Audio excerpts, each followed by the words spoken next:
প্রিয় শিক্ষার্থীবৃন্দ, আসসালামু আলাইকুম। আজ আমরা সূচক ও লগারিদম সংক্রান্ত একটি গুরুত্বপূর্ণ ম্যাথ সমাধান করবো। ম্যাথটা হচ্ছে এরকম, যে দেখেন 2x পাওয়ার -1 তার হোল স্কয়ার ভাগ হচ্ছে x এর পাওয়ার -5। এখন একটা বিষয় দেখেন, a স্কয়ারটা যেহেতু উপরে আছে ব্র্যাকেট উপরে, সেহেতু a স্কয়ারটা এও পাবে এও পাবে।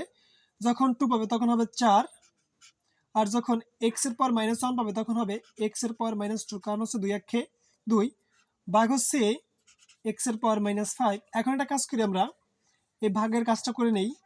4 x এর পাওয়ার -2, আর এটা ভাগ, তার মানে নিচ চলে আসবে x এর পাওয়ার -5। এখন দেখেন এই 4 গুণ অবস্থায় রাখলাম, ইন্টু দিলাম। এখন দেখেন দুটো x থেকে একটা x কমন নিলাম, উপরে আছে -2, এই নিচেরটা উপরে চলে যদি যায় তাহলে হবে +5।